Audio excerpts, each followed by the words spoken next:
Hi, everybody. Welcome to Mormonish. I'm Rebecca. And I'm Landon. And we have a favorite reoccurring guest who we are so happy to welcome back on the podcast. We have Dr. Randy Bell. How are you this evening, Randy? Hi, Rebecca. Nice to see you, Landon. Always a pleasure. I'm grateful to be back, like never before. And that is it. No, and I know a lot of people have said, "Where's Randy been?" Because you are a pretty regular contributor on a lot of different podcasts, ours and Mormon Stories and Mormonism Live. And I know we had some things in the works, other people had things in the works, and then you kind of, took a little step back. So I don't know if you want to talk about that. And we're all just so happy you are back. Well, thank you. Very briefly, I had a major health crisis last year for about the last 6, 8, maybe 10 months. It culminated in open heart surgery, but thank God and the surgeons, they hit a grand slam. It was a complex thing. I was in the hospital for a month, but I'm all better. So I went running on the beach today. I'm good to go. Excited to go. Well, you look amazing and you sound amazing. And we are just very happy that you're back on the circuit, right, Landon? We're really lucky to get him because now that he's back on the circuit, he's going to fly. Yeah, we are glad he is a recurring guest because we were beginning to wonder if he would recur again.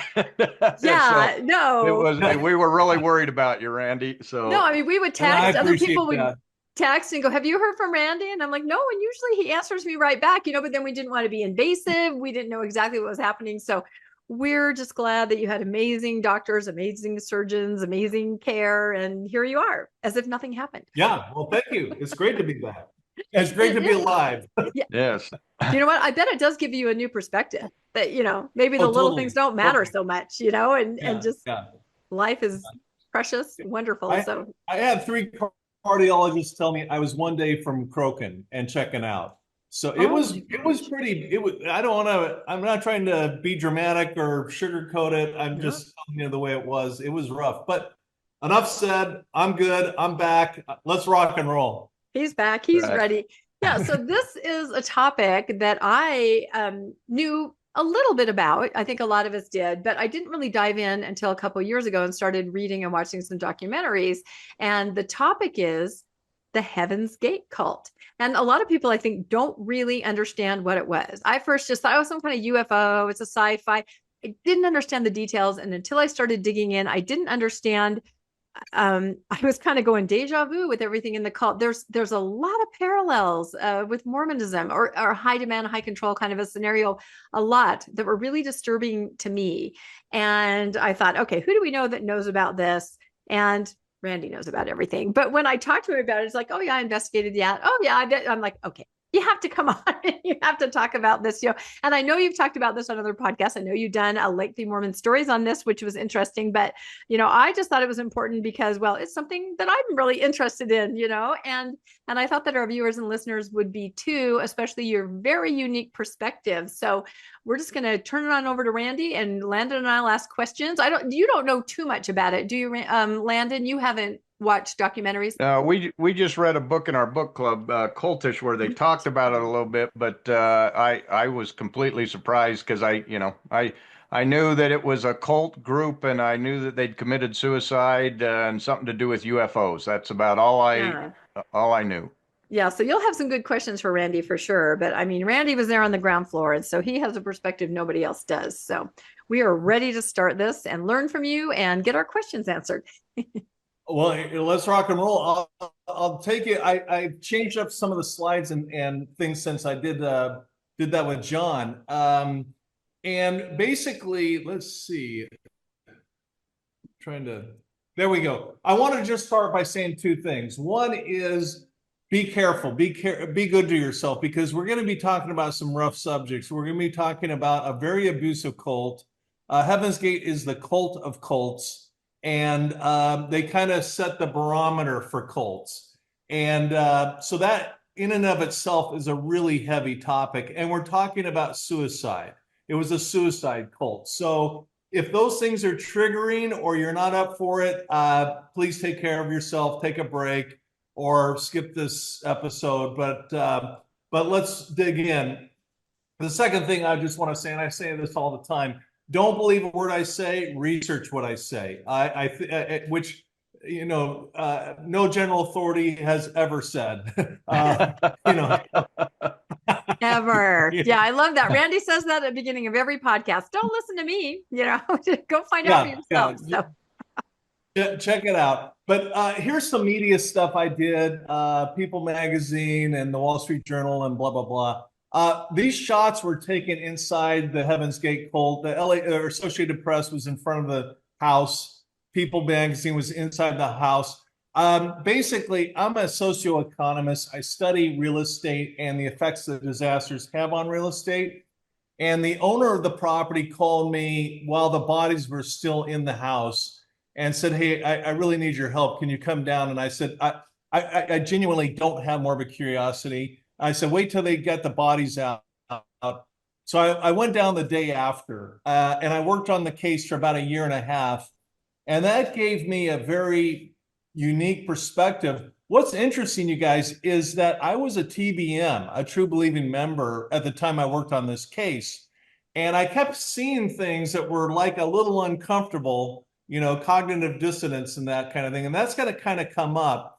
But today that I'm, kind of on the other side of the fence, I just want to say we're going to be talking about through the cult. I'll be probably sharing a number of things that people have never heard before that was going on behind the scenes.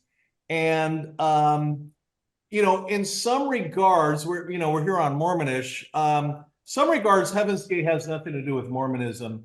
And in other regards, there's some striking similarities. I'm not going to dictate that or, particularly, go off with my opinions. But I'm gonna point things out, and people by the end of the episode can kind of decide to what degree is Mormonism like or unlike Heaven's Gate. But as I say, there are some striking similarities. So are we good to go? Yep. I think we're good to go. Yep. This is okay. Very interesting. We appreciate your expertise. I mean, seriously, can you believe, Landon, that we have somebody who was on the ground investigating it for a year and a half? That's just incredible. Yeah, you don't get much more of an weird, expert. I probably No. All right. So here's 16 characteristics of a cult. The number one thing, and it's their number one on purpose, they always have a trilogy of power, money, and sex. Or in the case of Heaven's Gate, sexual control. And that is a universal thing. I saw that here, with Heaven's Gate. I saw it when I worked on the Jeffrey Epstein portfolio. I've seen it on a number of crime scenes that I've worked on. The perpetrators, the predators, always have this agenda of power, money, and sex. Number two, it's a closed system. Heaven's Gate, and interrupt anytime you guys want. It's a closed system. Healthy organizations are open. They're transparent with their financials. They're transparent with the rules. They're transparent about roles and responsibilities. Heaven's Gate was very insular. It was very secret, and they loved being on the inside of their own secrets. There was a lack of full disclosure. When you joined the cult, you didn't know what you were really getting into. They started out with their proselytizing efforts. Basically, hey, we're Christian, and we also are really into UFOs and Star Trek and sci-fi. So we got this really cool edge. That's how they saw themselves. And that's all they told you, really. And then people say, well, I like Jesus and I like UFOs. And they kind of married that together. And then after a while, after a few years of being indoctrinated, it was like, oh, by the way, we want to shed our vehicles, their bodies, to join a spaceship following Hale-Bopp comet. So not real full disclosure up front. Undue influence. The classic explanation of undue influence in law school is, a mother's in the hospital ailing, and the son goes in and says, hey, Mom, would you sign this real quick? It's nothing. And what she's done is sign the deed over to the house to him, leaving the siblings out of their inheritance. She was in no condition to make that decision. And so that signature legally is of no force or effect because of undue influence, and they practice undue influence. And whoops, I have theme of power, sex, and money twice. I guess it's because it's so important. It is so important. It's everything. So it should be there twice. Okay. The other thing is leader worship. I mean, while they gave token appreciation to Jesus, who they felt led their cult, they really were in love with Doe and T, the two leaders of the cult. I'm going to introduce them in a minute. But speaking of leadership, there was a lack of leader accountability. The leader could do anything, literally anything. And you would have a bunch of people nodding up and down like, okay, even though what they were doing was absolutely crazy, the leaders got away with any kind of behavior that they wanted to do. Sounds like they general conference. Yeah. Yeah, I didn't want to say it, but you did, and it's all on our mind. There was also a lack of transparent financials. People were donating their inheritances, all their net worth to the group, but they didn't know where the money really went. So there was that going on. Unethical and illegal behaviors. They were performing castrations illegally. Drawing people in with an agenda for mass suicide is illegal in and of itself. And they had unquestioning faith, and they also dishonored the family unit. While they talked a big talk about the importance of the family, they were alienating their families. They were cutting their families off. And that was to be expected. When you joined the group, that was your new family. And your old family was pretty much shut out of your life. And then they were incredibly intolerant of questioning. You did not question the leaders. If you did, you never really got direct answers to those questions, but you got a lot of shame. So that was another characteristic. And then a lack of critical thinking. We're going to talk about critical thinking here in a little bit. Shame the member. They shamed the members for leaving. At one time, Heaven's Gate got up to hundreds of members. I think about 300 members, and they ended up with 39 because as their agenda, people started finding out. A lot of people left when they found out the real agenda, and they were shamed. While you were your bestie friends on the inside of the cult, if you left the group, you were absolutely shunned. They had a secret agenda. They had secrets upon secrets. And the last and final quick overview is their vibe. And I'm going to be playing some videos. I got a video from the police department where it was called the farewell video or the suicide video. But they're basically leaving a message for posterity. They're very giddy and excited about this decision of theirs. And pay attention not just to the words, but their tone and the vibe that they have, because it's very creepy and it's very odd, and it may be very familiar to some of us. Again, that's for everybody to decide on their own. So I just did a quick download of the key things what we're gonna learn about. Any thoughts from you guys? Yeah, I mean, I think this list, and maybe we really don't need to say it, but almost every single number, 1 through 16, I think we could even tell stories from our own life in the church where something impacted us in this way. So we don't need to beat a dead horse. I mean, I think we all know what we're talking about, but I think we've done a podcast about almost every single one of those numbers, don't you, Landon? Yeah.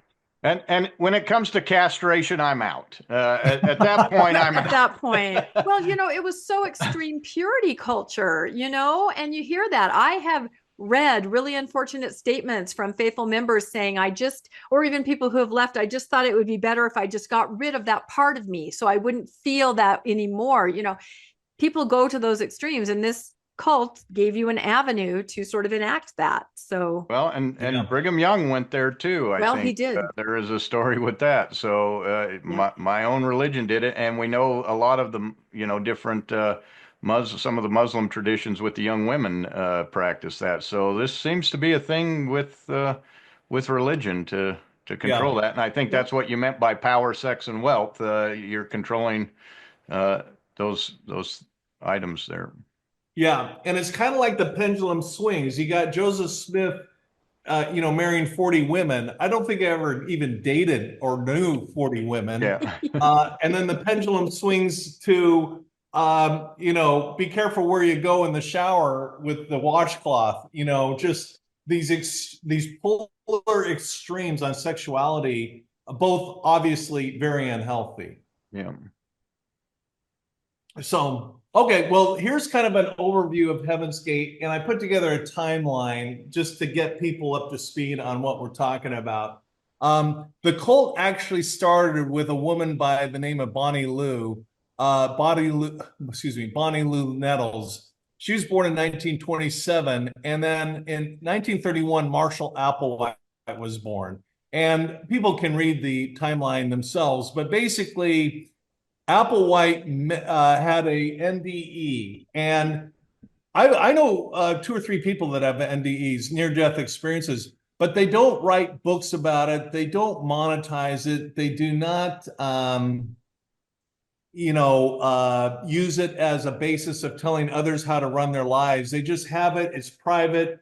In a couple cases, people have shared it with me privately, but that's it. But when you see an NDE turned into a book, or a following or a new worldview, that's exactly what Doe did. He had an NDE, and he meets these 2 folks, Nettles and Applewhite, met in a mental hospital. What's interesting is Applewhite was a mental patient. He was schizophrenic, and Nettles was a nurse. So it was an inappropriate relationship from the beginning for a nurse. Anybody in medicine knows that it's inappropriate for the nurse to start up a personal thing with a patient, but that's exactly the genesis of Heaven's Gate. And then Applewhite was a convicted criminal. It was a petty crime, but nonetheless, there's his mugshot. He was arrested for stealing a car. He basically rented a car and never returned it. So he spent time in jail, and he was a convicted criminal.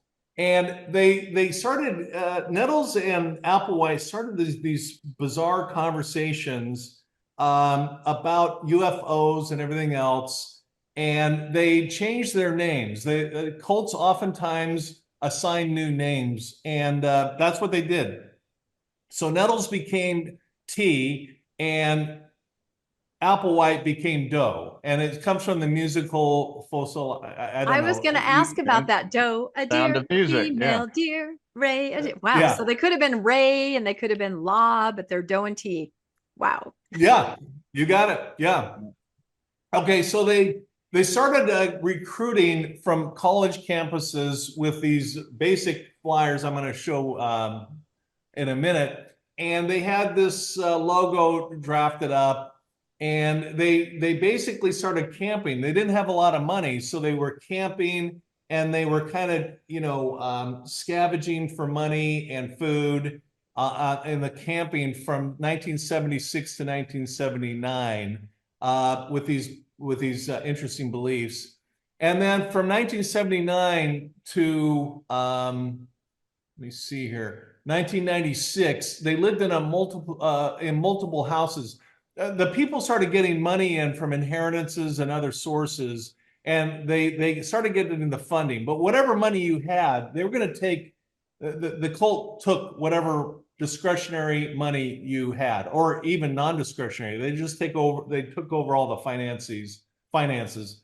And then finally, the period I'm most familiar with them was from 1996 to 1997. That's where they lived down in San Diego, in Rancho Santa Fe, which is a suburb of San Diego. And on March 27th, 1997, the bodies of Heaven's Gate members were discovered by the police. And we might recall that they were covered in purple shrouds and Nikes. To this day, nobody knows, including me, what that was all about. They had quarters in their pocket. I've been to the house, I'm guessing 100 times. and, you know, going through their stuff and the rooms and talking to the people that knew them. I'll show you plenty of pictures, but nobody, a lot of this stuff is just top secret. Nobody really knows why they did some of the things they did. So that's a quick timeline. Any questions on the timeline? I assume they were romantically involved, Doe and T. You know, good question. I don't know that they were. We're going to get into Doe's sexuality here in a minute, Okay. and I'm inclined to think they were not. Okay. And I'll explain why in a minute. Were people in the area aware of this church or organization, or was it only after the catastrophe that it was on the radar? Or did people know about them in the area? A few people knew. I mean, the family of the cult members knew, and they frankly were Right. off about it. They were trying to track down their, you know, sons or daughters or sisters or brothers. Yeah. But it wasn't really widely known. They were also doing a lot of sketchy things, and they were always kind of on the run from the police. I think it was more petty crimes, you know, because they were, you know, they're living off the land, which means, you know, a lot of, you know, petty thefts and that kind of thing. But I think they were pretty low key overall in terms of the general public goes. Yeah, one of the most surprising things to me when I was watching several documentaries is kind of the caliber of the people that would join it, like smart people, you know, and that makes sense if they're, you know, because you think, oh, who would join that? These are smart people. There were scientists, there were, you know, and it makes sense if they were recruiting on college campuses. But I was just surprised at the end when they, you know, showed some videos of the different people that were in it, because they all look, you know, so childlike with their bowl haircuts. You just think, oh, but no, these were professional people, a lot of them. And you just wonder, how does that happen? Yeah, that's we're gonna talk more about that exact point, Rebecca. But I'll just tell you, they were not only smart, they were extraordinarily smart. To put this into perspective, the mansion, they moved into the mansion in 1996. The internet was brand new back then, if we go back in time. And not only did they know about the internet at a time where most of the world didn't even know what the internet was, they were designing web pages. So they were not just smart, they were ahead of the curve when it came to IQ and technology. Cults do not, in fact, they did not want, you know, frankly, they didn't want dumb people. They wanted smart people that were productive, that would enhance the group and money-making capabilities of the group. So they weren't like benevolent, you know, help out the weary traveler. They were about getting the money going. Yeah. Yeah, I always wonder that about cults, how they have so much money. You know, they always seem to have mansions to live in, and I guess it's the followers who turn over all their money. Oh my goodness, listen to what I'm saying. That's it. You got it. You're ready to start a cult. Uh-oh. People have said Mormons should be a cult. I don't know, Landon, are you ready? Do you want to be a cult leader? Not after watching this, I'm sure I don't. You can be Drop of Golden Sun, and I'll there be you a go. name I call myself. Everybody join now. You guys are too nice to be cult leaders. I don't think it will happen. But that's how they get away with it, right? They seem like they're very nice. They're very nice, yes. There we go. This is one of those where reality is stranger than fiction. I mean, can you imagine they start this cult and they meet in a mental hospital and go from there? It just, just odd that and strange that anyone would even consider joining that, you know, but. Yeah. But I want to be careful when I say this because he's not been properly diagnosed. But my guesstimate is that Doe was a sociopath, not just schizophrenic. Yeah. And sociopaths are notorious for being charming, and they're great cult leaders because of that charm. So Landon, you and I have no chance of being a cult leader because we're not that charming. But Rebecca, we'll keep our eye on you. Yeah. I'm playing the long game. Just wait. Okay. All right. So here's Doe. Just multiple pictures of him. But he would set up camp in the living room. I'll show you pictures of the living room in a minute. But he would do these long-winded videos, and and in the center picture, you see Doe sitting in an empty chair. Well, at this time, I'm kind of getting ahead of myself a little bit, but T had passed away, which was crazy because they had prophesied that T was going to lead them to God. In fact, T in the cult's mind was God. And so they were baffled and mystified why her prophecy failed and why she could have possibly died. But in symbolism, when I went to the house, they had these two chairs, these plastic lawn chairs. One said Doe and one said T on a little platform in the living room.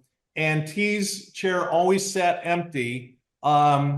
Nobody's ever allowed to sit in it, but I'll just tell you, I did. And yeah, it was thrilling.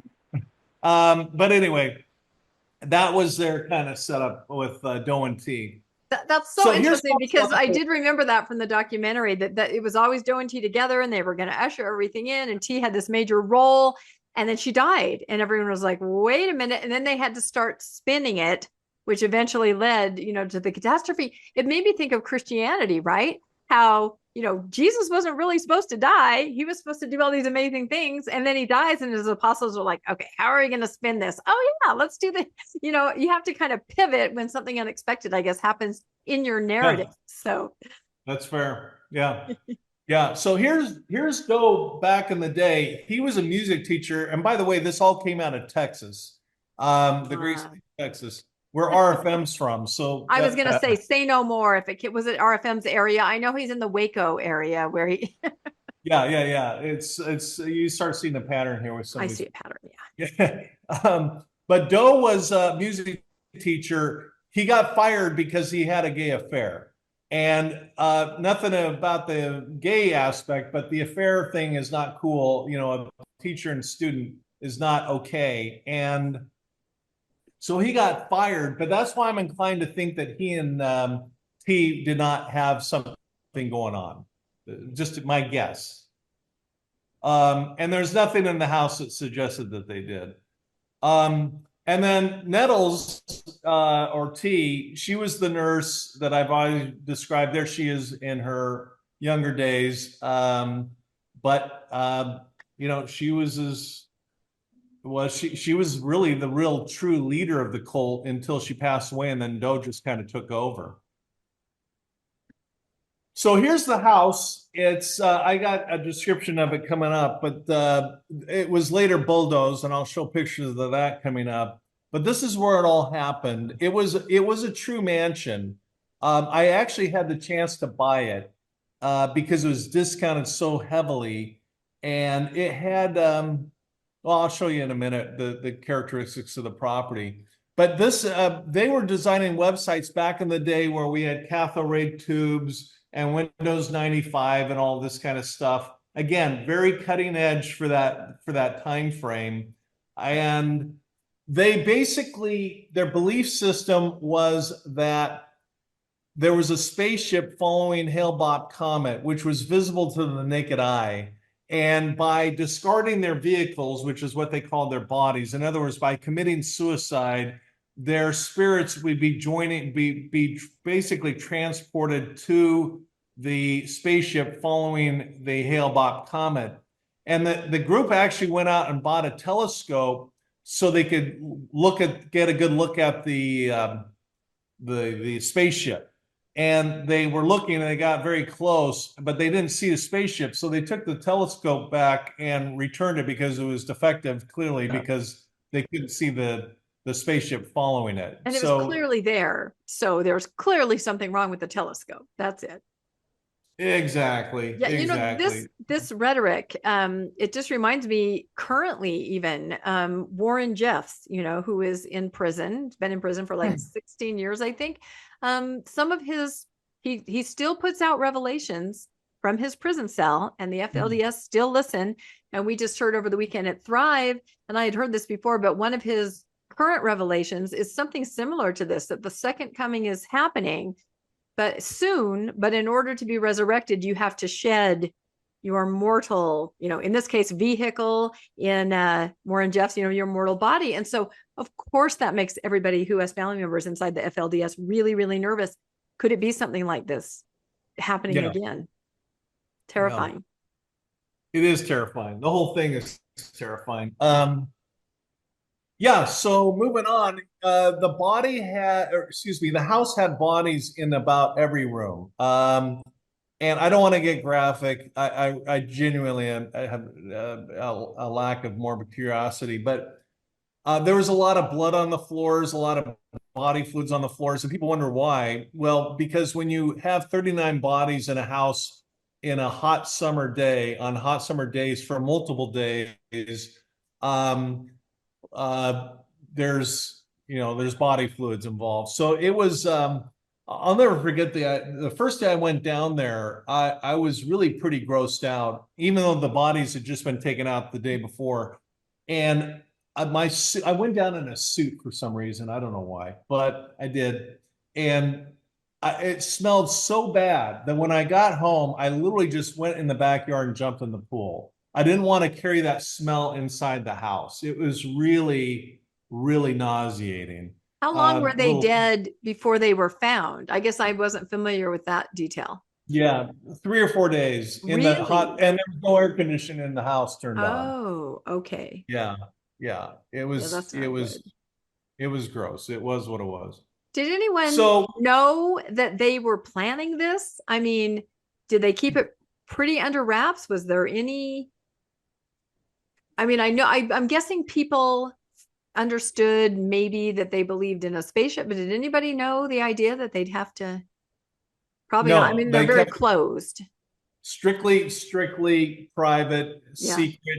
The Yeah. owner of the house was a gentleman he was my client, Sam Kuchis, and he told me a number of things. One is that they were really, at first, I think if I remember right, he turned him down. He didn't want to rent his house to them, Mhm. and they were persistent, pleasantly persistent, and he kind of considered them to be kind of cool, trendy monks. He wasn't quite clear what they were into, but they seemed very harmless and kind of monk-like, whatever that means. And they paid their rent right on time in cash. They were very responsible with that. But he was an absolute shock. His daughter called him when he was having dinner in LA and said, hey, she was freaking out saying, because the family got to know it, the families got to know the cult and everything. I mean, these are real people with real relationships, and he had no idea. Everybody was absolutely shocked. So, as we kind of covered, the cult targeted high functioning people. They developed the website. And here's the point I want to make here. If you go right now, today, to heavensgate.com, the website for this group is still up. And there are still members of Heaven's Gate today, alive today. A lot of people thought they all killed themselves, Yeah. but no, there's some people that just will not let it go.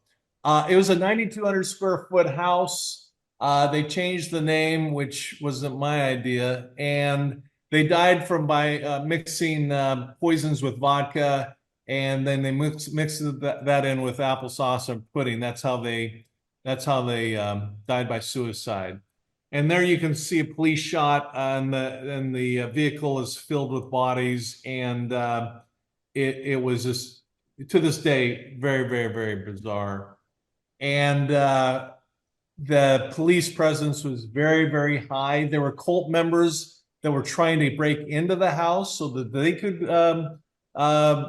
commit suicide. And the police were there, and then we had to hire a private guard 24/7 to keep people out. There were both the looky-loos, and there was also the cult members trying to get in. And one of the details that I see in a lot of crime scenes are there's an element of society that's in the Satan worship.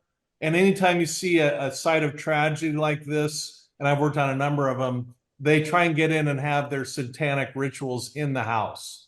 In fact, one of my clients' house, literally, they burnt down the garage. They were having a ritual in their garage when they weren't there, and luckily it didn't burn the whole house down.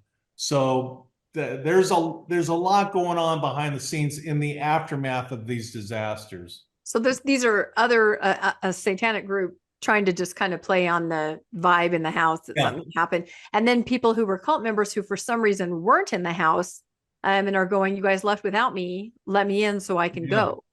Okay. Yeah. Is there a reason they had to? Is there a reason they had to get in the house to kill themselves? I mean, you would think, oh, I'm missing it. That they, or was it like a portal to the, or like the temple? You had to perform it in a certain place. Yeah, no, that was it, Landon. They had kind of this designated sacred place for that purpose, and they wanted to commit suicide or die by suicide in that special place. Yeah. And here's a little trivia question for you. Guess what the demographic is of these Satan worshipers? The demographic. Were they all young? Yes. Okay. Were they Male or female? Oh, I mean, I always think of Satan worshipers as being male, but no, female. Yeah. They're young women. Really? I've seen it myself multiple times. Really? I don't get it. Not my thing, but wow. Yeah, it's young women. Like witches, maybe. Witches? It's not Wiccan though. It's something else. Wow. You've seen a lot, Randy. You but these guys weren't Satan worshipers. They believed God and Jesus was their leader. So that's just people trying to break into the home or the Satan worshipers. But this was a cult that believed God and Jesus and that those Doe and T were them. Yeah. I've never really explored the motivations behind the Satan worshipers. I've seen them. Excuse me. They tend to be pretty brazen and they tend to have almost no fear. If you don't guard the place very aggressively, they'll break into the property for their rituals. And I've seen it coast to coast around the country. That's terrifying. Yeah. Wow. But anyway, the house was eventually demolished. My client, excuse me, he literally handed me the keys and said, take these and drop these off at the bank. I give up. So, and what's interesting, interesting is one word, but the cult had sent my client a suicide letter, and I wish to this day I made a copy of it. But paraphrasing, it basically said, "Dear Sam, by now you've heard the news, and we're so excited to have departed from your house, and we're so excited to have transformed your property into an invaluable shrine. And people from all over the world will want to come here, and of course you can make money from that, and that will bless your life."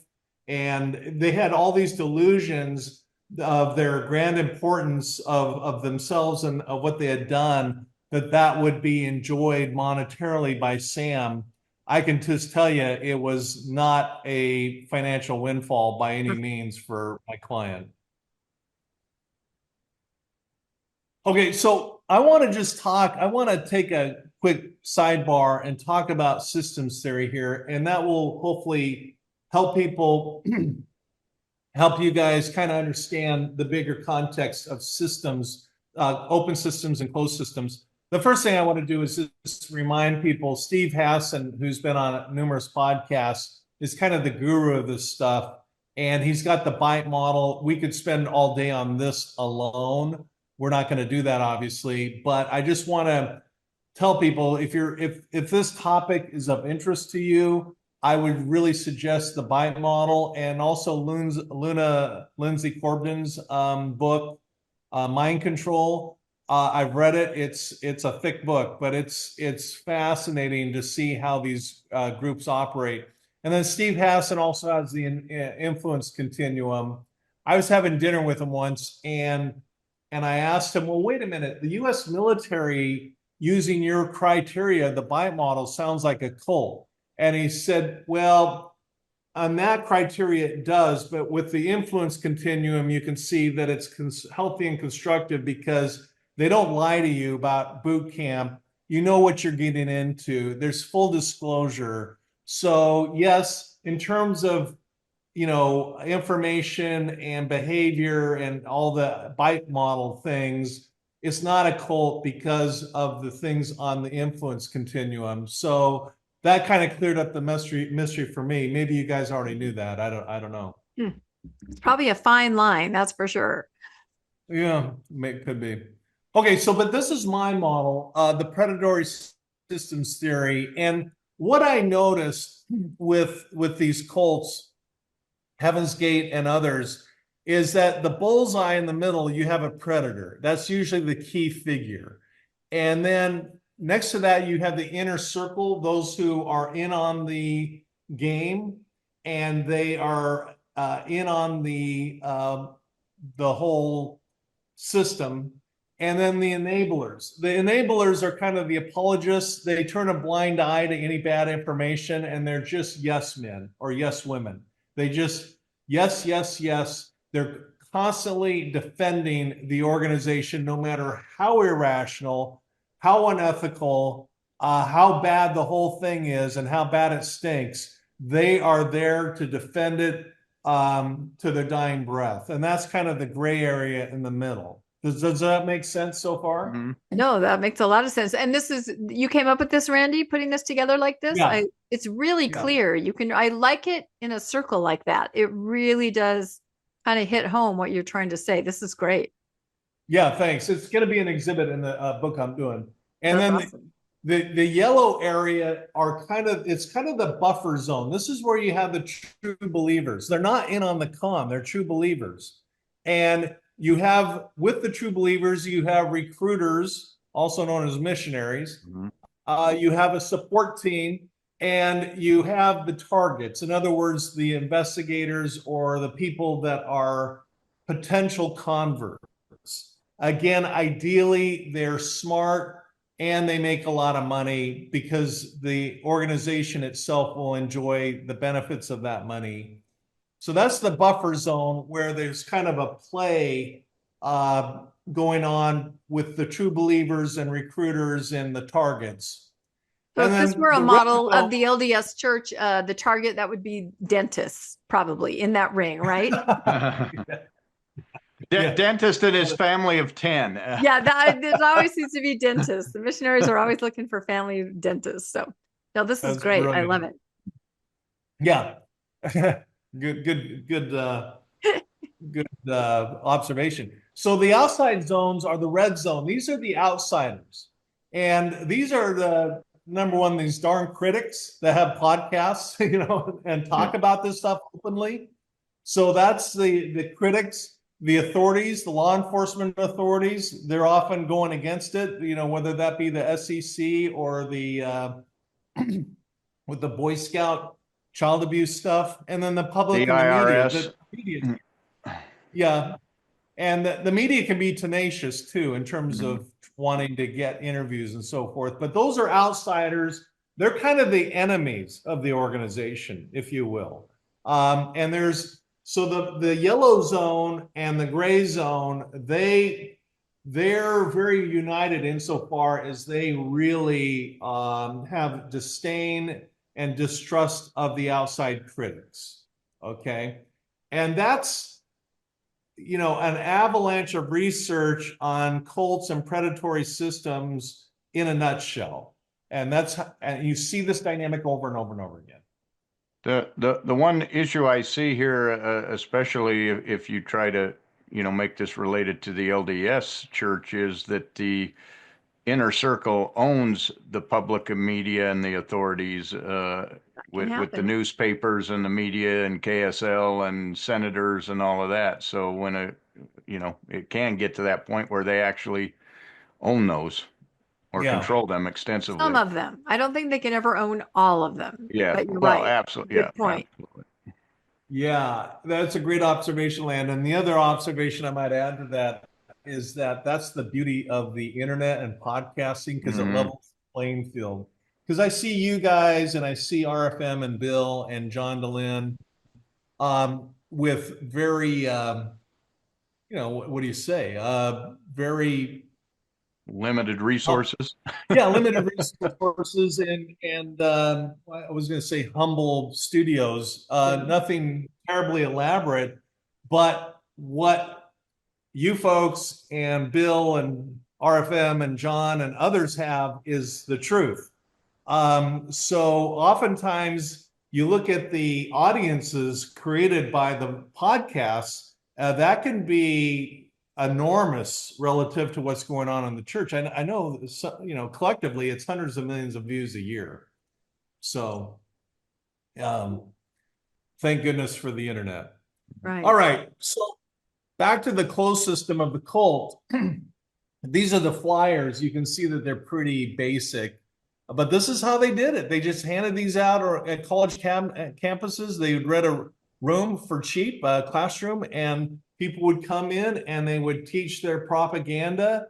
And a lot of people, you go on YouTube, you can see videos of these meetings and you see people just shaking their heads and getting up and walking out. But at the end of the night, hopefully you got 1, 2, 3, 4 people interested, and off you go start camping with the group, and they start roping you in.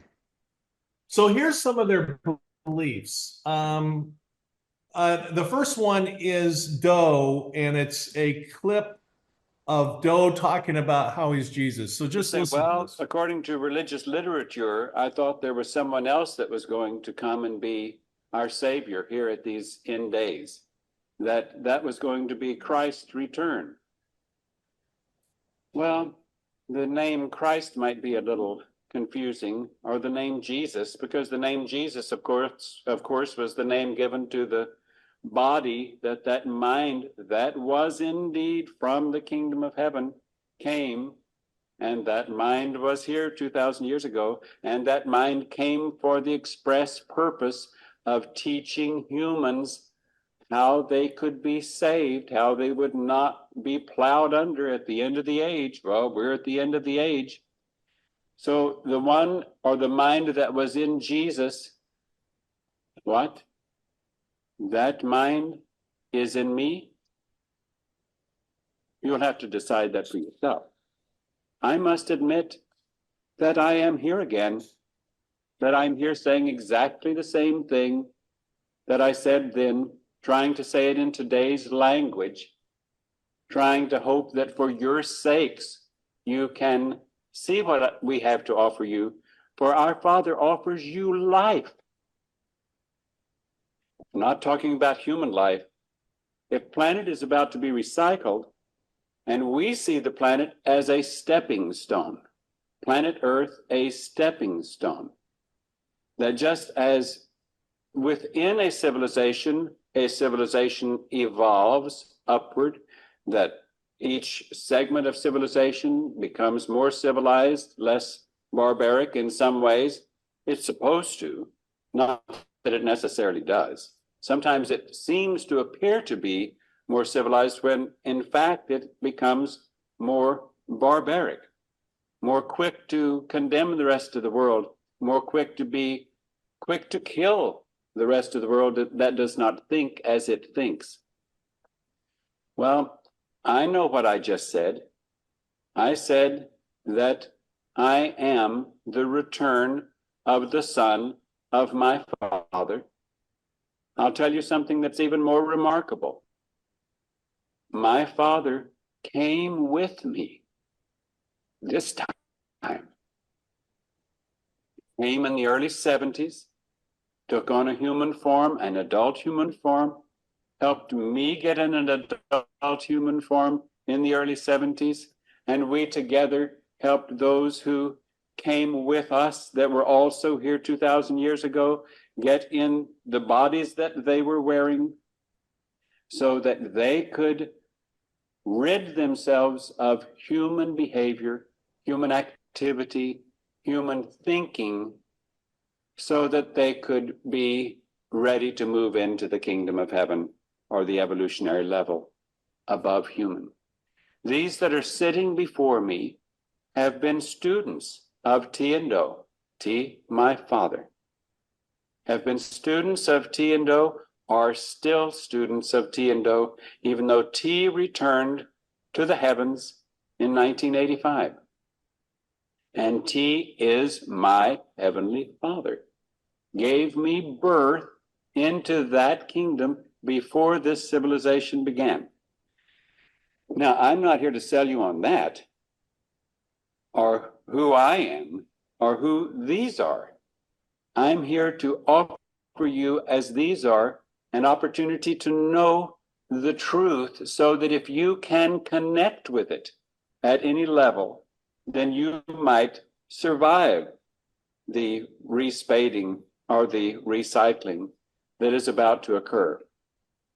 We made a tape just shortly ago, and in that tape, we said that there are 3 types of individuals that will survive the recycling.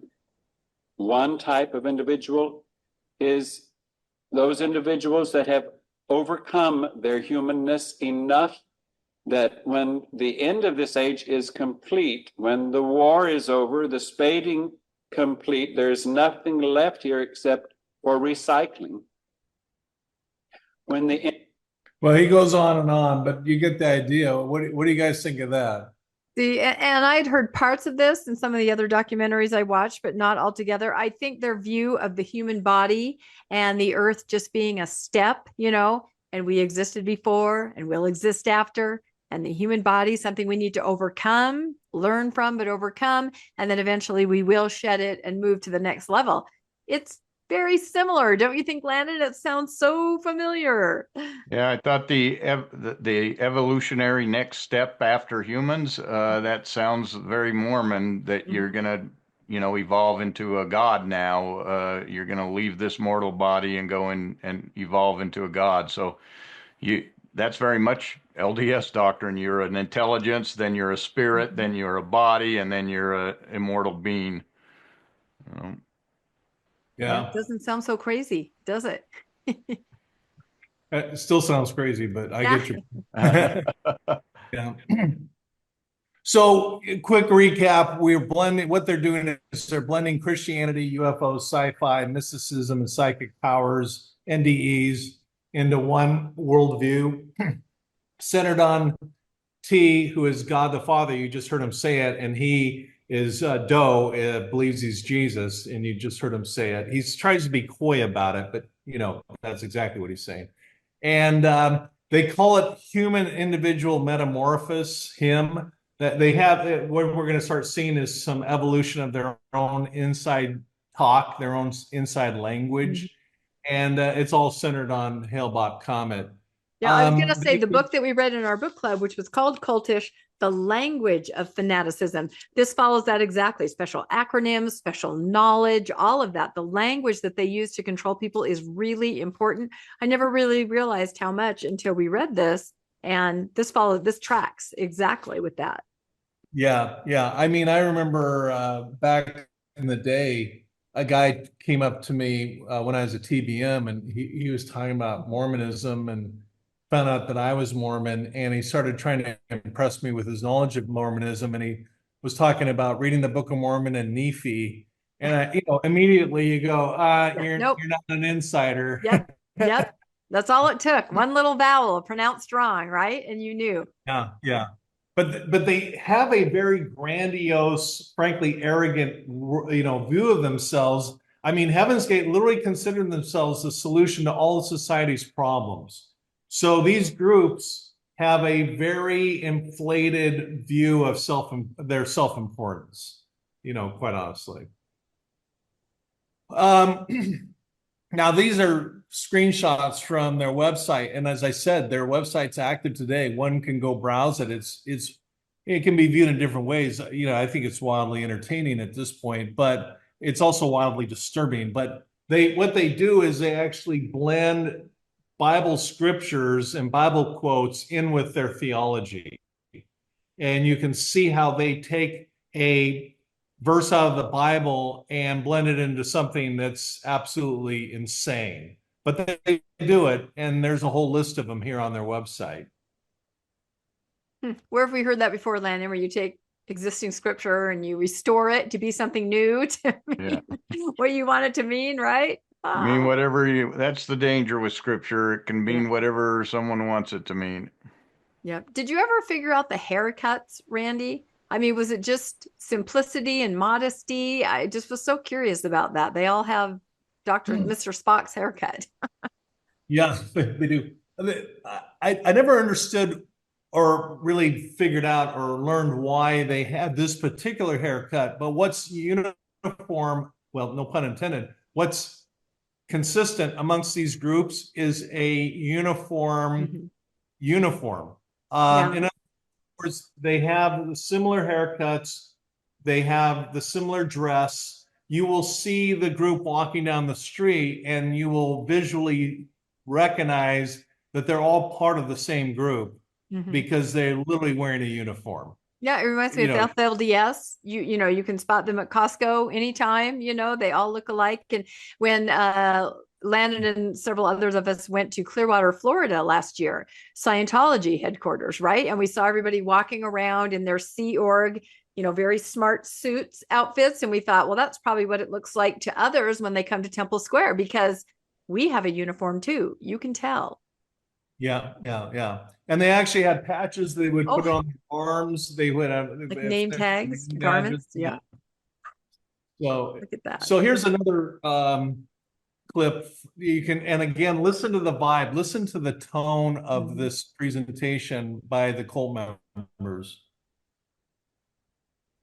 Okay, we have Wendoti with us, and Wendoti, I believe you were one of the first ones to become part of the class in this vehicle. Is that correct? Yes, it is, and I'd like to really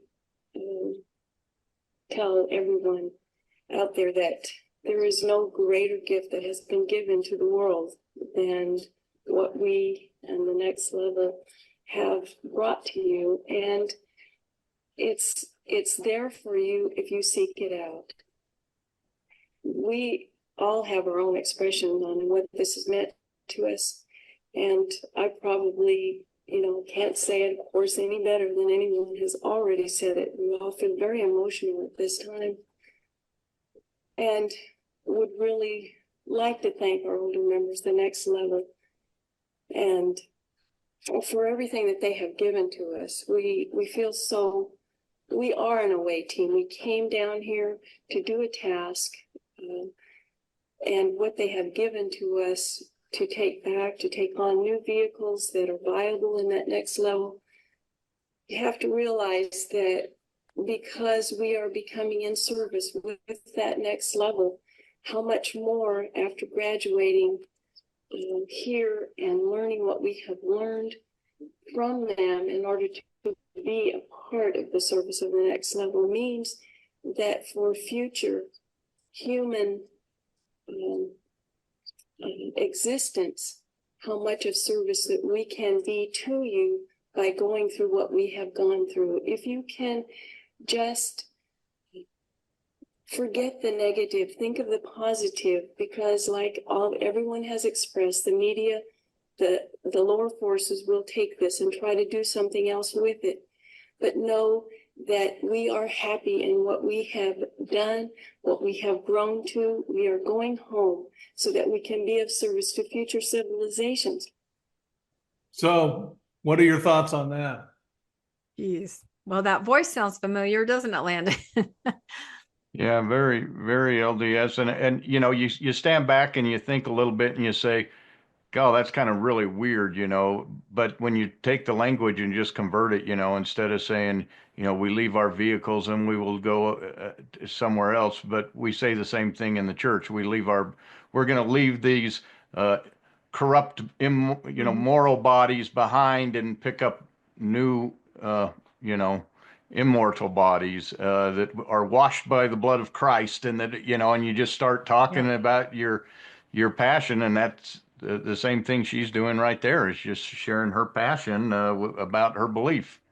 Yep. And the idea that we're the away team, we're the chosen generation. We're special. We have, away team, chosen generation. We have something special about us that we're going to do, for the world. And yeah, it's very similar belief. And it's haunting to me, honestly.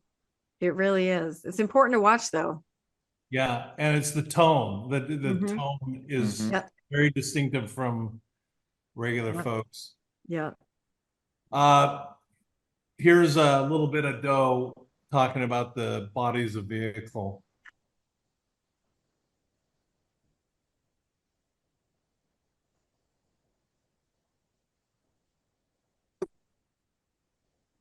we came from that time, that space, entered this one. When we came, we had to take human bodies. We didn't take them as infants. We came into them in the mid-70s.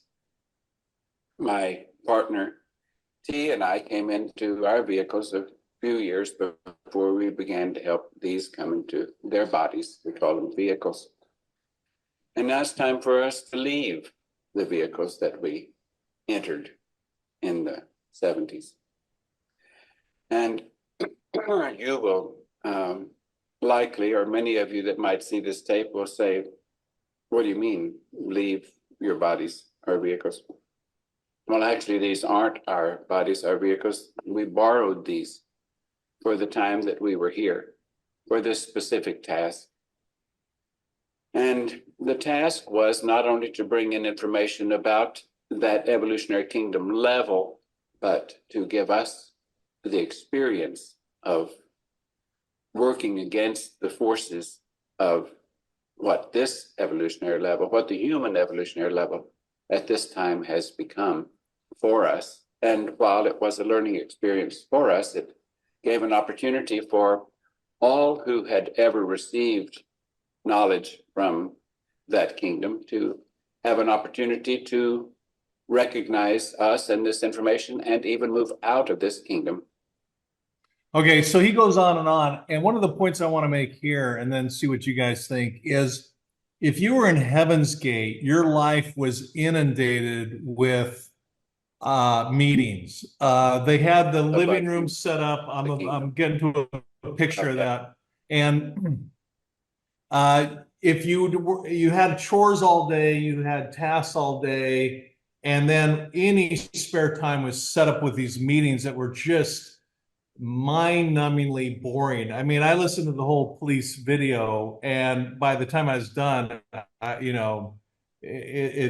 think I caused some serious psychological damage because it's just so droning on and on and on and boring and the same thing over and over again. Are you saying they made him clean the mansion for free? No, that stuck out to me in the documentaries I watched too, that they were doing just all kinds of tasks all the time, busy, busy, busy, and then instruction, and then busy, busy, busy. But boy, that rhetoric about the body, you have a body so you can learn, right? Grow, take those experiences with you somewhere else.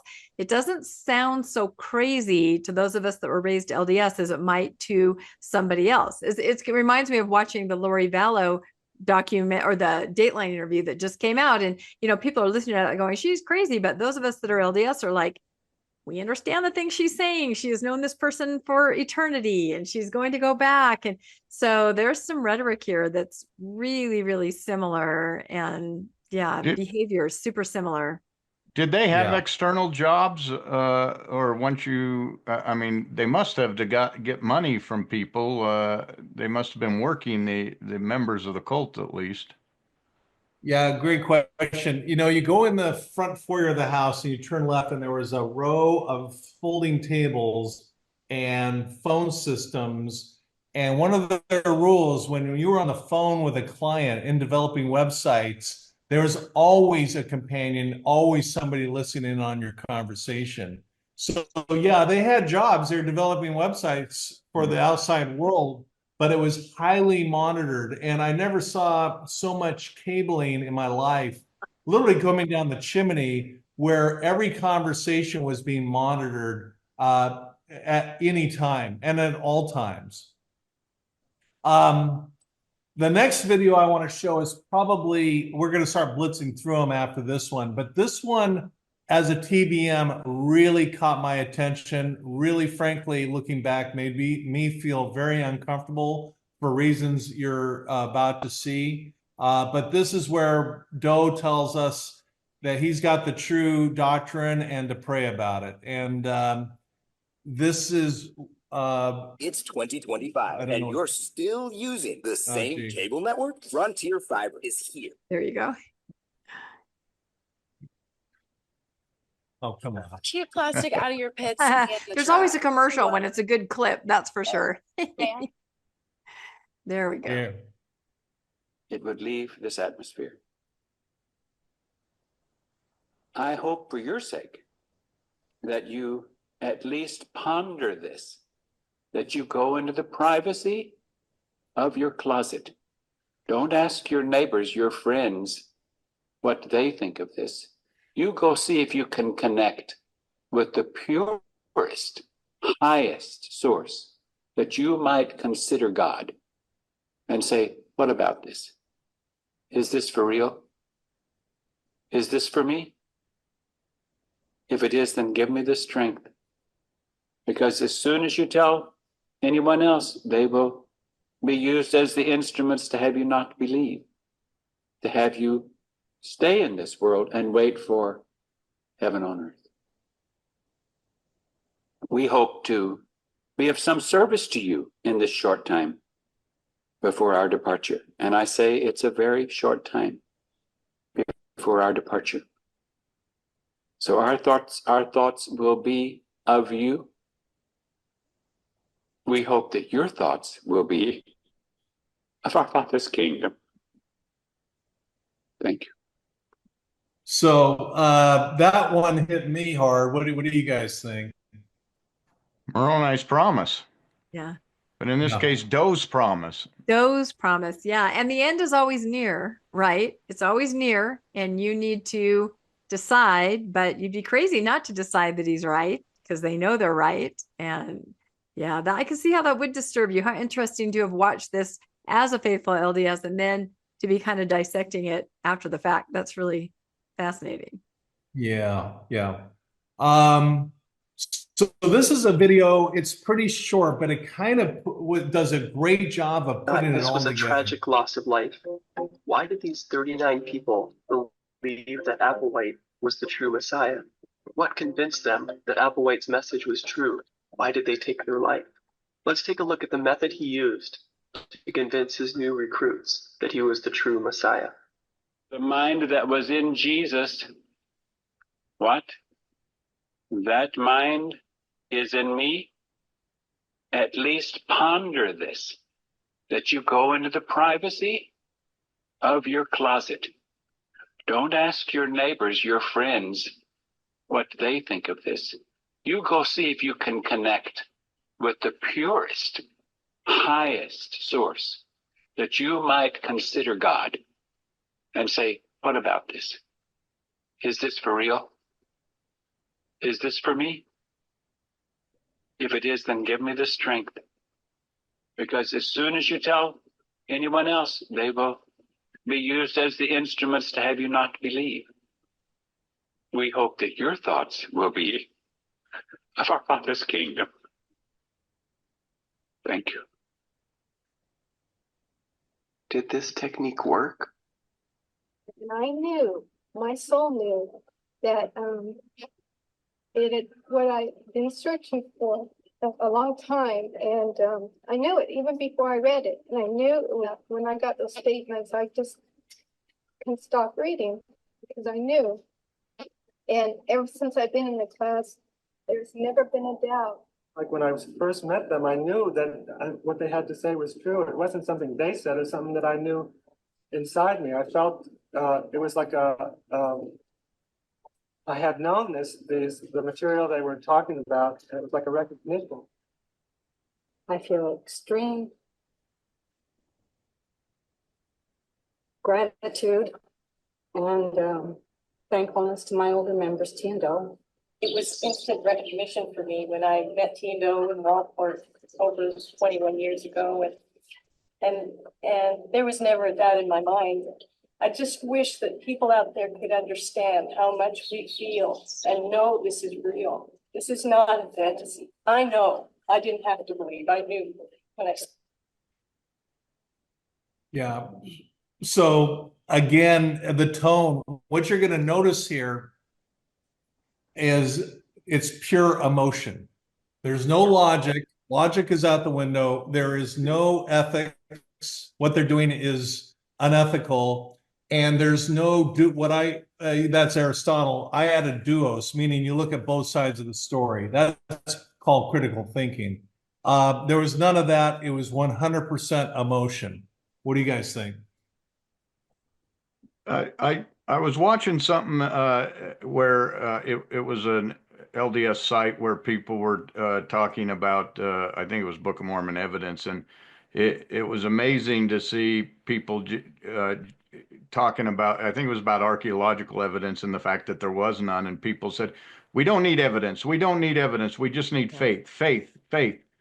And this is why you need evidence, because you can come to the same conclusion here as an LDS person because they simply had faith. Under that rationale, these people utilize faith, and this is what they came to an ending. And even someone who had faith could make the argument now, well, you have no proof that that they all just died. Maybe they did catch that spaceship and they're now riding it on to heaven. You have no proof, and you're right. I don't have proof, but boy, the evidence sure doesn't point that way, and that's why we need evidence, not faith. Guessing that's why they still have followers out there who could say that, you know, they really did transcend. But yeah, the idea that most of them said, I felt it before I even read anything, or I knew it. And the reason they did is I guarantee T and Doe told them what they would feel and told them what to expect and told them what it would be. That's a tactic. If you tell somebody what their outcome is, you know, with heightened emotion, they're going to get that outcome. And that's what happened here. And you know, I wish people would pay attention to the emotion in their voice, the emotion in their face, the gratitude, and then, you know, turn that lens on themselves if they're in any kind of organization where they may be feeling the same feelings, and just to have more critical thinking and consent, you know. So I don't know. Again, just more and more disturbing. Yeah. And it's pure emotion and nothing else. That we want to move into their operations, their day-to-day operations. They had a handbook of instructions. They had daily vitamins at 7:22 a.m. You know why? I don't know. Time in the bathroom was limited to 6 minutes. That explains the haircut. Seriously, that explains it. Never do that. Yeah. Yeah. Toothpaste, you just got to use enough to cover 1/4 of the toothbrush. Shaving, you just went down only. You never went up. Eggs were scrambled dry, but not brown. I mean, you go through the website, and again, it's either entertaining or disturbing, but they have just volumes of these needless, useless rules. And this is a screen grab from their website. And I mean, literally, you can't breathe without a rule. Can you follow instructions without adding your own interpretation? The toothpaste rule. Do you needlessly ask a question when the answer is obvious? I mean, they're just playing with people's minds. Trusting my own judgment is wrong, or using my own mind is wrong. Criticizing or finding fault with my classmates or teachers, aka leaders. Having inappropriate curiosity. Everything is legislated. Everything is monitored and regulated. And those are lesser offenses. And then if you read at the top, the major offenses are doing an act on the sly. So that means something not approved, probably, by the group. Yeah. Lying to my teachers or any of my classmates, keeping an offense to myself, not exposing it on the same day. Yeah. And that's one thing I learned from the documentaries, the huge confession. You have to report everything, confess everything. And you know, again, in handbook of instruction, if that isn't sort of a warning bell, I always tell people, if you want to know, you know, what the church is really about, read that handbook of instruction. I mean, it doesn't tell you about toothpaste, but it does talk about your underwear, who you can be married to, who you can be unmarried to, you know, what to do, every minutia from being born to the end. And it's something to think about, honestly. Well, look at number 2 of the major offenses: sensuality, permitting arousal in thought or in action. Yeah. That could come right out of the church handbook there. Yep. And what's the last one? Breaking any instruction or procedure knowingly. So those are major offenses, lesser offenses. I love how an offense is to trust your own judgment. When is that ever an offense? But that's kind of what they say, you know, pray if you're not on board with something you hear in the church, you know, override your gut. We do hear that, unfortunately, not so overtly as here, but it's that idea that don't trust your natural inclination or your gut. Make sure you get in line with what you're being told. And here it is right here. It's an offense to trust your own judgment. It's an offense to use your own mind. Yeah. They're literally hijacking your brain. Yeah. And your identity, literally hijacking it. Yep. They restricted food and drink. They took a walk on the wild side and did allow coffee, but no alcohol, no smoking, of course, which frankly that's probably a good idea. On the tobacco thing, but anyway, but there were certain foods prepared in certain ways. Other things were forbidden. Just long lists of restricted food and drink. There was a group status. The more compliant you were, the more you rose in esteem amongst the group. With all rules and ethics, you earned group status. And you just mentioned you had a companion. We'll get to that in a minute. But you got brownie points for telling on him, and tattling. And you would actually walk around with a clipboard taking notes on your companion, and they'd be doing the same on you all day long, every day. Yeah, and honor code violation. The honor code violation and the virtue signaling of that. Like you said, to rise up, you had to do just a little more. It's not enough not to drink Coke. I and my family, we don't eat chocolate either. You see that in the church, how you have these rules, and scrupulosity, OCD, all of that plays a part here. And the only way you raise up through the ranks is to just, go be above and beyond, even what the very strict meaningless rules are. That's the thing. It's just complete control. If they can get you to, put on the right kind of underwear, they have complete control over you. If they can get you to squeeze out your toothpaste only this much, they have complete control over you. And it's designed that way. Totally. Yeah. The media is ignorant, don't complete distrust of outsiders. I think we already covered that. So we don't need to go through that again. Here's the companions. You were always with the companions. We've discussed that. And as I say, they would tell on you. Numerous meetings, continual meetings if you weren't doing anything. Approved TV programs and movies. Star Trek was actually an approved show. Wow. Yeah. Yeah. And the actress in the bottom right, the woman there, her brother was a member of the Heaven's Gate cult. Oh, are you serious? Oh my goodness. Yeah, very sad. And he was one of the ones that took his life. Yeah, that was very. Oh my goodness, I did not know that. I know a lot about Star Trek, and I do Trexmo, but I did not know that her brother was one. That is kind of ironic and very disturbing. That's really sad. Yeah, you can see in the group shot on the bottom left, the gentleman on the top left is her brother. Oh, okay. Oh my God, I didn't know that. Yeah. They had time logs where you logged in, when you logged out, leaving the house, where you went, who you went with, what you were doing, what time you got back. Very, very regulated. They had a mansion complex. The mansion was part of their self-image of being elite and above the rest of us mere mortals. Frankly, when I started, really getting into this, the term mansion house came to mind. Yeah. So that's kind funny, but not funny. Yeah. They were accused of being a cult. They were actually very upfront about this. I just want to listen to a couple, 20 seconds of this video, but they were very open about the accusations against them in terms of being called a cult. Ignored, or we've been called a UFO cult, or we've been called some New Age cult, or, you name it, whatever cult you want to call it, we've been called that. We're none of those things, but we can understand why someone would call us that when they do not have and have not been given the knowledge to see us for who we are and recognize what we can offer you.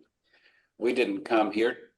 Yeah, see, so it's kind of interesting that they openly acknowledge some of the criticism Well, that's kind of a tactic too, though, because if you say to someone, I know some of you might think I'm doing this, half the time the person is doing that.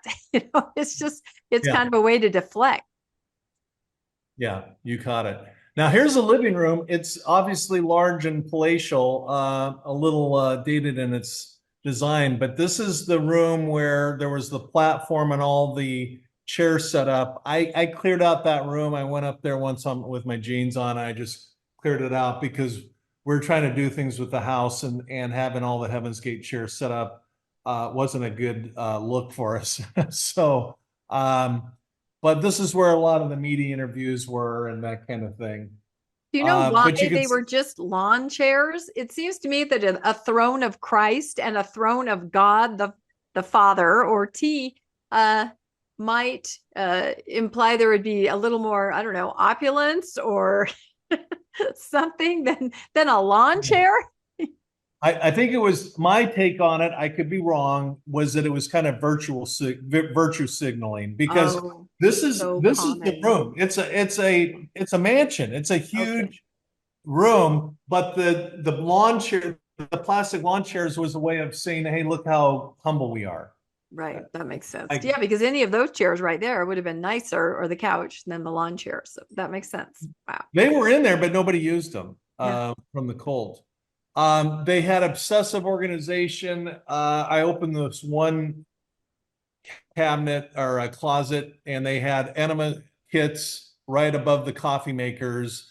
Every light switch, every electrical outlet, every cable, every shelf, everything was labeled obsessively. And I was walking through the house once with the Wall Street Journal reporter, and she says, do you know why they label everything? And I said, I have absolutely no clue. And she said, because they want to eliminate the thinking about anything and do the thinking for you.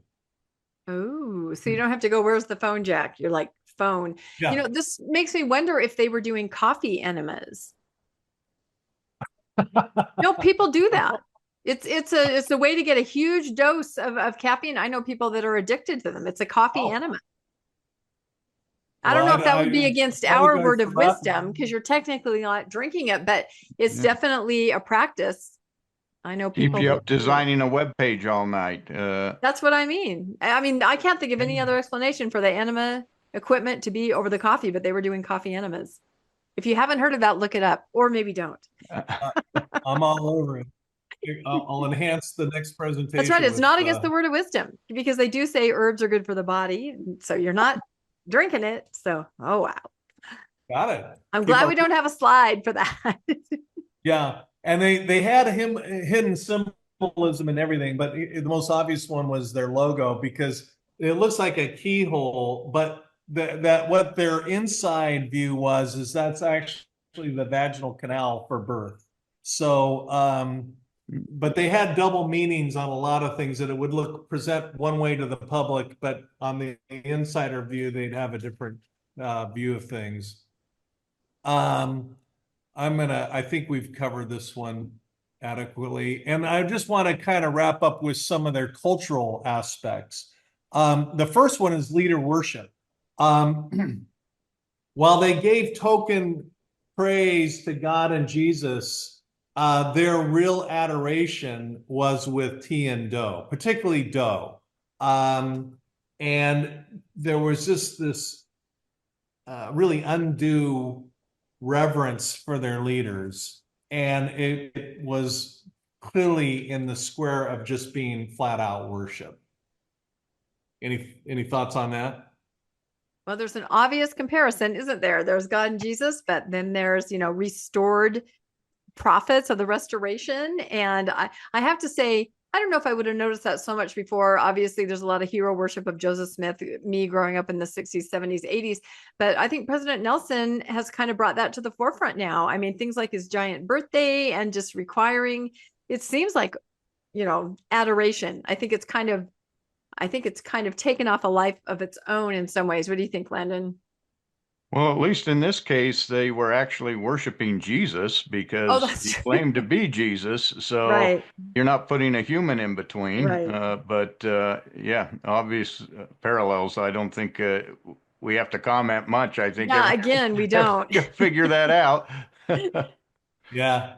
And elitism, you got a certificate for every little thing you did. It's kind of like participation trophies that you got constantly reminding you how you were climbing the ladder. Can you go back to that? Can you go back to that? Oh, sure. Look at that. A temporal celestial classroom, monastic renunciants, celibate, adult, non-sectarian, obeying God's laws as updated by his son, leading to ascension. And then it says private and no trespassing. No idea what that is. Well, they must have done quiet.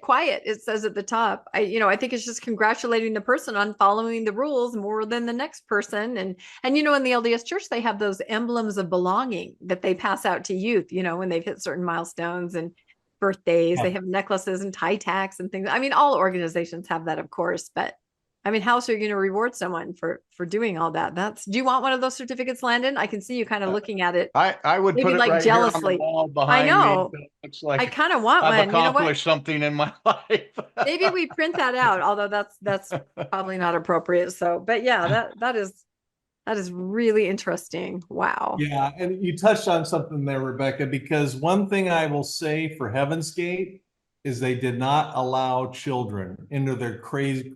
Oh, they didn't. Oh, No, interesting. Not allowed. Children were off limits, not allowed.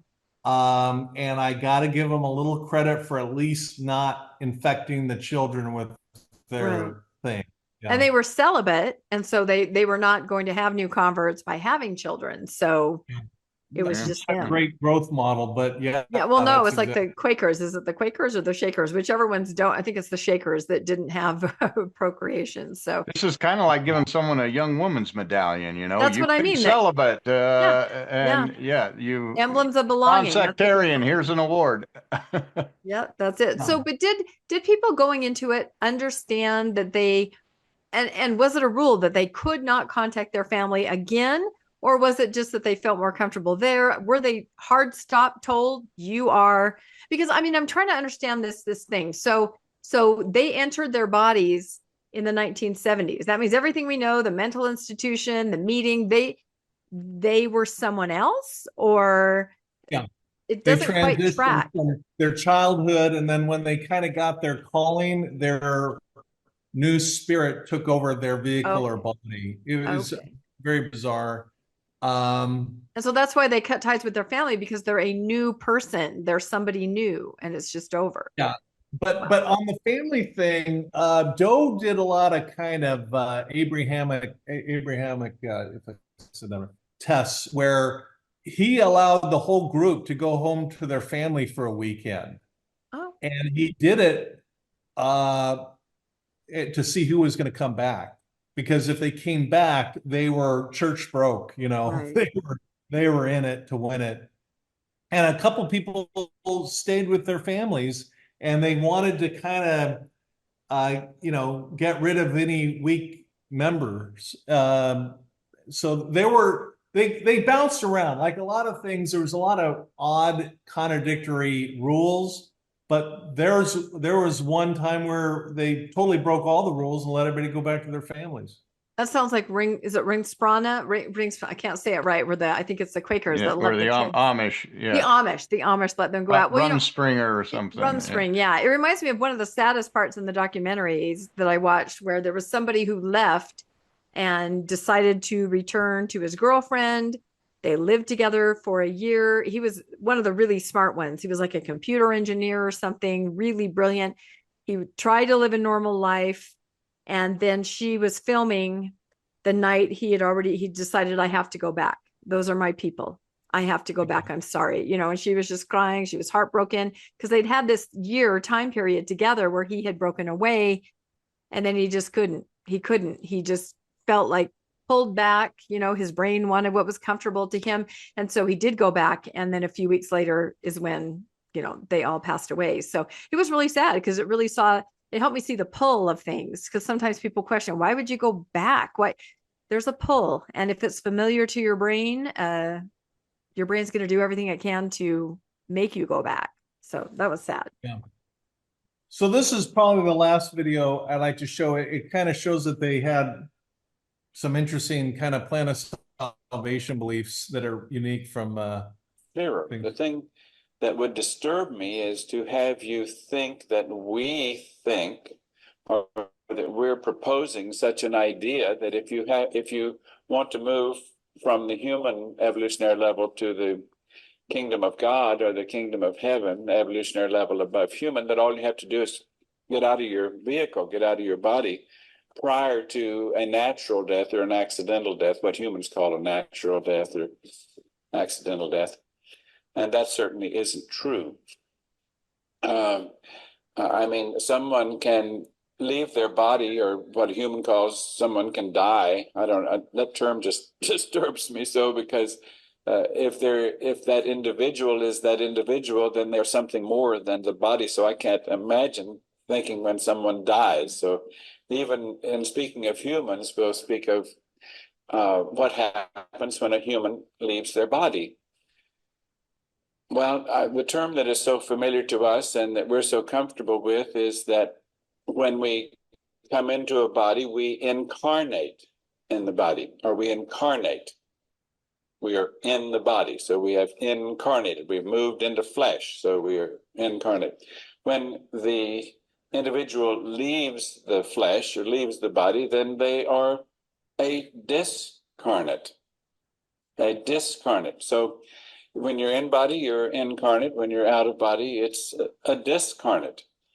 And of course, there are many, many discarnates in the atmosphere all the time. There are discarnates, even the mind, the spirit of lower animal forms go into the discarnate. And don't forget that the evolutionary level above human, the kingdom of advancement, the one that has the garden here, that owns the garden, that made the garden and made everything. I'm not talking an individual, I'm talking about a kingdom level. That kingdom level has their own plan as to when a garden is recycled, when how long discarnates might stay in the atmosphere before discarnates are recycled, and whether or not a discarnate is worthy of moving up a level or not, depending upon what they have become by their choices. So the important So you get this idea of kind of a thing is bizarre, that, excuse me, plan of salvation, if you will. One thing they were really big on is love bombing. When you joined the group or showed any interest in it, you were just showered with love, and like you were just felt like you're the most fascinating person on the planet because of the attention the group gave you. Very common tactic amongst cults. And a clear distinction, with the uniform and everything else between insiders and outsiders, members and non-members. There was a very clear line between the two that was always there in your mind. Do we know what the deal was with the Nikes? No, we don't. The Nikes, the purple shrouds, the quarters in their pockets, they did not leave any written documentation as to what that was all about, and they didn't talk about it on the police videos either. Did they normally wear Nikes, or was it just the day they did this, they put those on? Yeah, I don't know. The videos of them, were more headshots. You saw, I mean, you've been watching them. I never really noticed by looking at that. They went out and found them on sale, and they bought out the whole thing because they were cheap. And today you go to eBay and those same Nikes, I forget, last time I looked, they were a couple $1,000s. Speaking of cults, there's a cult following for this stuff. But I want to just put a little bit more meat on the bone when it comes to insider language. Heaven's Gate was considered the class. They were all in a class. The community was the craft. Their body were physical vehicles. you kept hearing the next level. That meant the afterlife. The kitchen was the neutral lab. The laundry was the fiber lab. The bedroom was the rest chambers. And the suicide, they never said the word suicide. They called it the exit. But everything was languaged up differently. Yep, that tracks. Yeah. And then finally, we'll talk about sexual control. All sexual activity was strictly forbidden. They had a complete fascination over masturbation. And any such behavior was reported and shamed in front of the group. And they had chemical and physical castrations, which are not only illegal, they're very dangerous. One guy nearly died in the group from the infections from a castration they did. They even went to the extent of putting a sign on the door where they did the castrations that said Mexico. So if the police or the doctors ever asked, where did this happen? They could say, oh, we went to Mexico. I mean, their logic and their ethics were pretty messed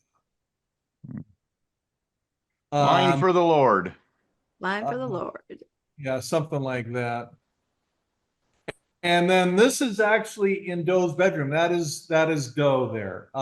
We see a lot of the others, but that's and he was there in himself. Again, a very large plush bedroom, but that's where it all ended. And I lied. I said there'd be one more video. Let's listen to this one for a couple seconds.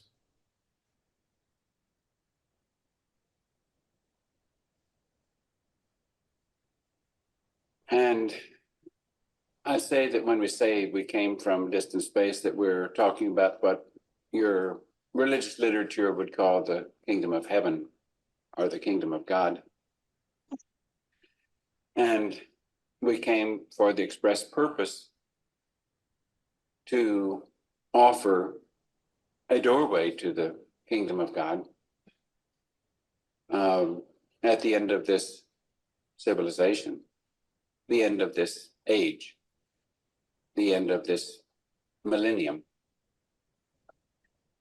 And now that we're about to return, just a few things we wanted to say to you. And of course, we're aware that if you have not been given an ingredient of knowledge, information by that kingdom, then you certainly will have no capacity to know that I'm telling you the truth or that this information has any validity. What you kind of get there are these thinly veiled threats that if you don't join us, you're doomed, basically. He says it, I guess, kind of nicely, but the message is there. We're the true way. If you're an outsider and you've heard this message and you don't buy off on it, the whole 8 billion people on the planet are doomed, except for the 39 with our group, which is very, very odd. So I just kind of wanted to wrap up with some few final thoughts. I was in the kitchen. I opened one of the kitchen cabinets. I saw this note. I did it. We'll never know. My guess was that was in reference to their Nikes and take off on the Nike slogan. What I forget if it's do it or just do it. Yeah. And there was a quote that always kind of stuck in my mind. I don't know who said it. I'd give it attribution, but Heaven's Gate was a systematized mental illness disguised as a religion. And I think that kind of rings true to me. I don't know. What do you guys think? Yeah, I don't know how you would look at it. Yeah. I look at this and again, this is why you can't just say you're going on faith, because this is true faith. I mean, these guys believed it so much that they were willing to go all the way with their belief in what they believed. I mean, we talk about the faith not to be healed. Well, that's not real faith. That's, okay, we'll disguise it. But these guys were all in, and they were going to do whatever it took to meet their religion, and that's why faith alone is dangerous. It has to have some basis in reality and some evidence to support it before you should put your faith in something. You should have some level of reality associated with it. Otherwise, I think it is mental illness. That's a great point, Landon. And I think that's why everyone is so concerned who's close to the FLDS, because this is the same thing. You got to have faith. We have to leave our physical bodies and then we'll be with Jesus. And we're talking en masse, right? Families, kids. It's really scary. Yeah, it is scary. There's what I call the predator shift, a holistic, healthy group, whether it be politics or religion or business, centers on mind, body, and soul, the trilogy of mind, body, and soul. From mind, body, and soul, the unhealthy organizations or politics or religion extracts out of that the power, sex, and money that we've been talking about. And they leave the rest of that discarded. A big rule with life is there's a book out by Dr. Martha Stout out of Harvard, and it's basically 3 lies and you're out. It's kind of an unofficial diagnosis of a sociopath. So if anybody, a friend, a spouse, a neighbor, someone at work, your church leaders, you catch that person in 3 lies, and the answer is get them out of your life. Because sociopath, that's a classic characteristic of being a sociopath. And a sociopath has no conscience. They are a predator. They're there to use and abuse you, despite the charm, despite the smiles. And that's just some really good advice in my point of view. Of course, you have to be willing to admit what they're doing is a lie, and not talk yourself out of that it's something other than that. Yeah, great point. That's what a broken shelf is. I think when you finally realize, okay, I have been lied I've caught to. them in multiple lies. That's why, and why other people can have the same items on the shelf. But as you said, Landon, talk themselves out of seeing it as a lie because whatever they're a part of is too important for them and it's too painful for them to leave. But you're absolutely right. Yeah, and these groups are very fond of masking, where it's all about optics and appearance. There's a veneer, and it usually looks very, very substantial, very, very impressive, and very, very charming. But we got to remember that these groups are wearing a mask, and the idea is to turn the lights on and call them out. And they all use bait. Jesus is one of the best baits there is, because if you actually read what Jesus says, very few people argue with it. It's very profound teachings, very simple teachings. But it can be Buddha, it can be Lincoln, Abraham Lincoln. There's any number of historic figures that are used as bait to draw people into these sketchy schemes. But be aware, all these predators always lead off with bait to hook you. And I said this already, but the quick and easy way of critical thinking is egos, logos, pathos, and duos. Egos is our ethics. Logos is emotion, or logic. Excuse me. Logic. Pathos is emotion. This doesn't mean we discard our emotions, because you can get a sense of things from your emotions. That as long as you have ethos and ethics and logos, meaning logic, in play, your feelings can be a very valuable addition to that. And then duos, always talk to the critics and get their point of view on anything before you make some big major life decision. We had our discussion in our book club yesterday very much about this, and how do you avoid these cultish figures. And the thing we came down to is, does the leadership in the organization allow itself to have checks and balances? Can you question? Can you see the transparency? If they allow for checks and balances, if somebody does something wrong, there's a reaction or a result from the congregation. But if they're just left unchecked and no matter what they say goes unchecked or unquestioned, you might be in serious issue there. You very well could be in a cult. Yeah. And I think the other thing we talked about is what do they do when you leave? How do they react when you leave? That's kind of how you tell when you may be in something that's more high demand, high control, if there are consequences for leaving. Yeah, for sure. So here's a quick list of due diligence to protect ourselves against predator systems. The group should have full disclosure. They should have open books. If you're donating to it, you should have every right to see how the money's being spent. And if they have closed books, that's a closed system, run for the hills. Complete financial transparency. I went to the community church up in Park City and I asked the pastor about that. And she says, yeah, if you join, we'll come on in and we'll show you all the books. Complete openness about it. I don't know that they share with the public, but if you're a member, you're certainly entitled to that. Background checks, or they check backgrounds, independently check all the claims. The burden of proof lies with those who make the claims. It's not my job or your job to prove something is false. If somebody makes a claim, it's their job to show you the evidence behind it, and it better be better than I feel good about it. And get second opinions and speak with the critics, speak with the past investors, speak with former members, get all sides of the story to make an informed decision.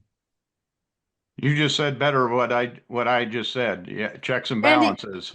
Randy always says it better. That's true. Yep. But we have the idea. We just let Randy, say it the way it's meant to be said. So what a great list, though. I hope everybody screenshots that. That is a great list to apply to anything, honestly. And I think everyone would agree with that list in their life and say, yes, I agree. You should do that with every organization. Except my church. But not my church. That's exactly right. Yeah. I mean, doubt your doubts. Have you applied that to anything else? Your daughter comes to you and said, I'm dating this guy and it's this and this.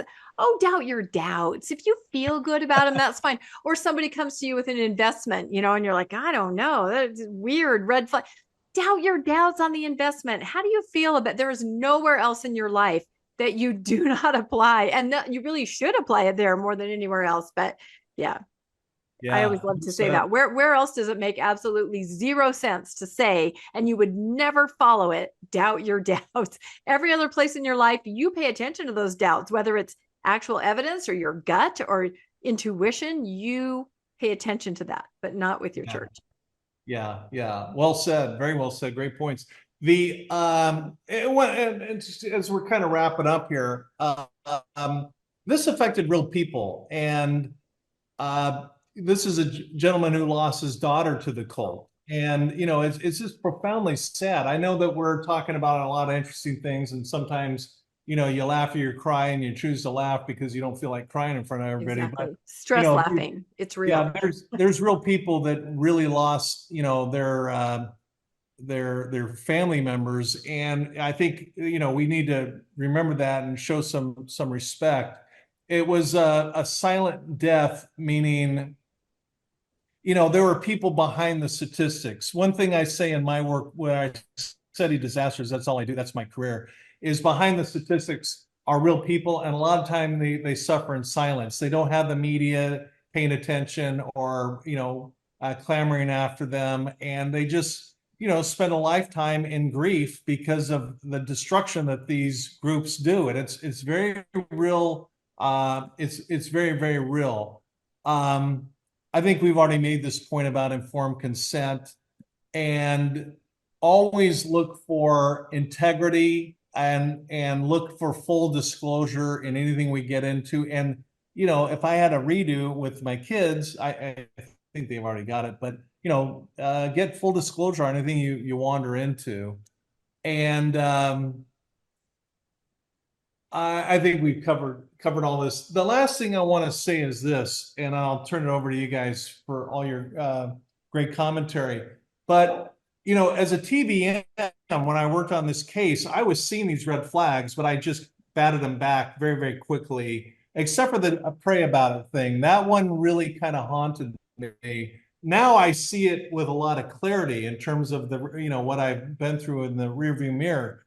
But I don't have something to say. I have something to ask you guys and the audience, and you come up with your own answer. But Heaven's Gate took your life literally. I mean, you went through the process of taking poison and literally taking your life. And I used to think that that was worse than anything I had been through. But the question is this: it's obviously an unsuccessful business model to tell its your members, don't have kids, get castrated, and take your life, because you're gonna severely limit your membership and your longevity with that strategy.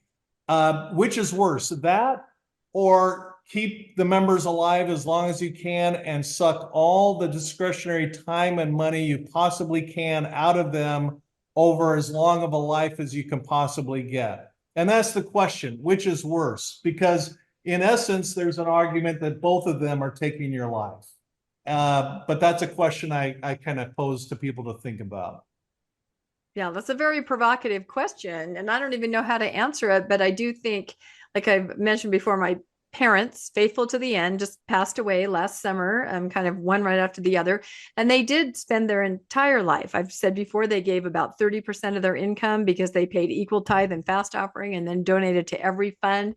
They ran a genealogical library for 30 years and were not able to spend very much time with family, like maybe other kind of grandparents would. They really did do everything. You could look at it like that. Their life was completely taken, yet they were extremely happy. They were absolutely happy, and they passed away knowing that they had been good and faithful servants, expecting to be greeted by all the people that they'd done genealogy for on the other side. They were deliriously happy serving in this way. So they would never look at it that their life was taken. And they would never hear that if anybody tried to tell them that. So I don't know, but your point is very well taken. What do you think, Landon? Yeah, I guess I picture if my kids were in this organization or one like the LDS Church, I would take the LDS Church over that, because at least I'd have them, as opposed to not. Yeah. But yeah, great question though. Yeah, I'm curious to see what people in the comments think, because it's a really good question. Yeah.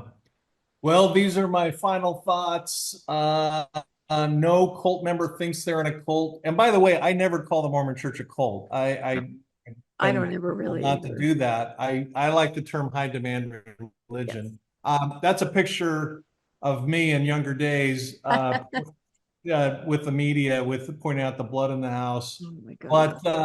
But just physically leaving a cult or high demand organization or a predatory system of any kind does not get it out of your head. And one thing I want to I've said it before and I'll keep saying it. The reason why so many people binge watch your podcast and Bill and RFM and John DeLynn and others is it takes 27 exposures of new information to rewire the neurology of our brains. And so we got to be patient with ourselves. We got to be patient with others as we kind of go through that rewiring process, so we no longer get triggered by putting on a white shirt or any number of things. And in going forward, we focus on principled systems, principled people with ethics, people with logic, while being alert from the lessons we learned from the predatory systems. So those are kind of my final thoughts there. Yeah, that's a good list. We're happy to help if we can in the 27 new exposures, aren't we, Landon, to different things that hopefully can do some good and help people think about things in a different way. So, wow, this has been absolutely fascinating. Like I said, I've been interested in this ever since I kind of misunderstood it and then learned more about it and thought, wow, there's a lot more to this. And I don't know, Landon, do you have any final thoughts? I think I would just encourage people to, if you're interested in this and knowing more, there are several documentaries and Datelines and things like that are really good coverage of it. But again, it's hard. It's hard stuff. So I feel like you're kind of still recovering, Randy, even though that was a while ago. I mean, no one can match what the exposure you had to it up close and personal.